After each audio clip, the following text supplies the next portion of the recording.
Hi,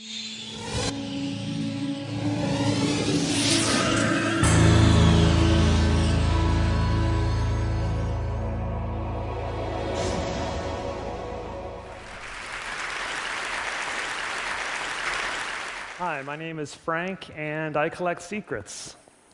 It all started with a crazy idea in November of 2004. I printed up 3,000 self-addressed postcards, just like this. They were blank on one side, and on the other side, I listed some simple instructions. I asked people to anonymously share an artful secret they'd never told anyone before. And I handed out these postcards randomly on the streets of Washington, D.C., not knowing what to expect. But soon the idea began spreading virally. People began to buy their own postcards and make their own postcards. I started receiving secrets in my home mailbox, not just with postmarks from Washington, D.C., but from Texas, California, Vancouver, New Zealand, Iraq. Soon my crazy idea didn't seem so crazy. PostSecret.com is the most visited advertisement-free blog in the world. And this is my postcard collection today. You can see my wife struggling to stack a brick of postcards on a pyramid of over 500,000 secrets. What I'd like to do now is share with you a very special handful of secrets from that collection, starting with this one. I found these stamps as a child, and I've been waiting all my life to have someone to send them to. I never did have someone. Secrets can take many forms. They can be shocking, or silly, or soulful. They can connect us to our deepest humanity, or with people we'll never meet.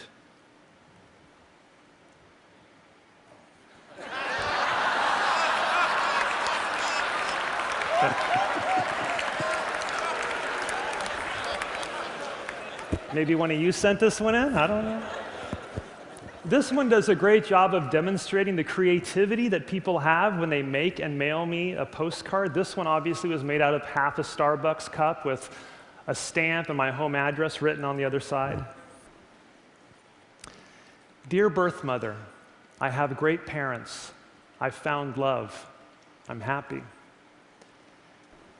Secrets can remind us of the countless human dramas of frailty and heroism playing out silently in the lives of people all around us, even now.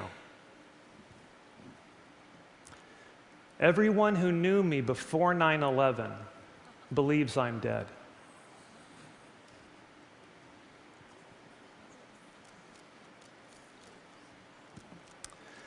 I used to work with a bunch of uptight religious people, so sometimes I didn't wear panties and just had a big smile and chuckled to myself.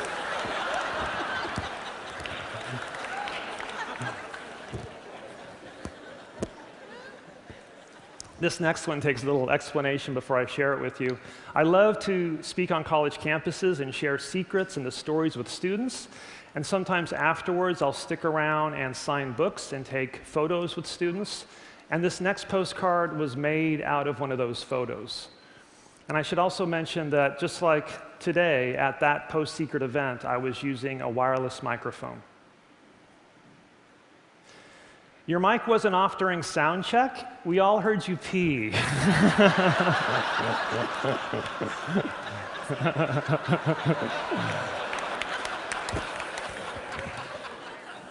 This was really embarrassing when it happened until I realized it could have been worse. Right? You know what I'm saying? Inside this envelope is the ripped up remains of a suicide note I didn't use. I feel like the happiest person on earth now. One of these men is the father of my son. He pays me a lot to keep it a secret.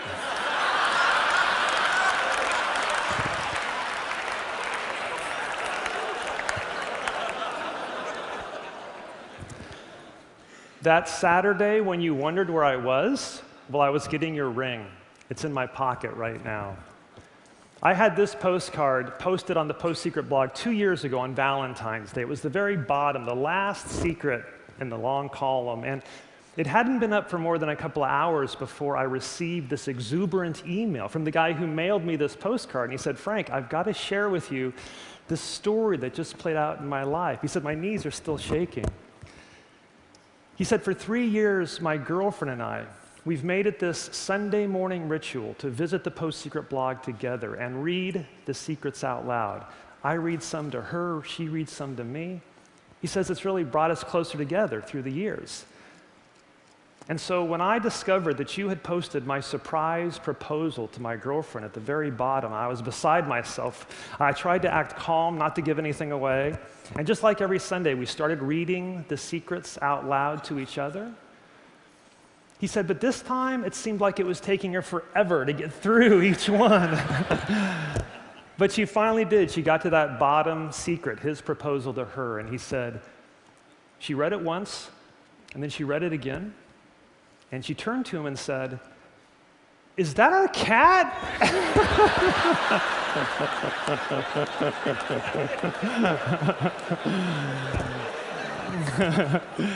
And when she saw him, he was down on one knee. He had the ring out. He popped the question. She said yes. It was a very happy ending. So I emailed him back, and I said, please share with me an image, something that I can share with the whole Post Secret community and let everyone know your fairy tale ending. And he emailed me this picture.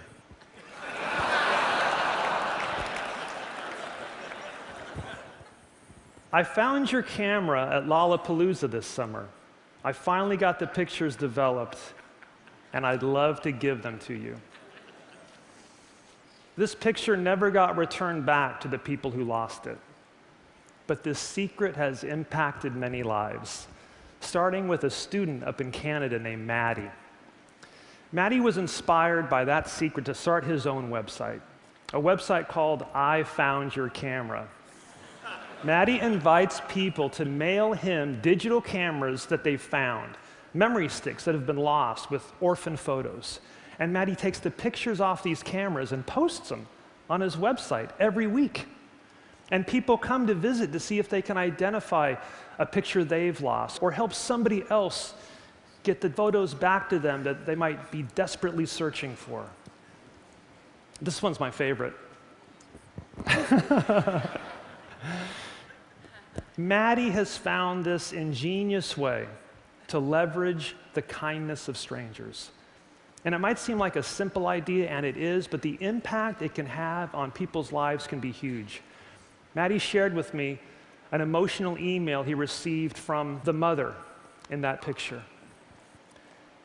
That's me, my husband and son. The other pictures are of my very ill grandmother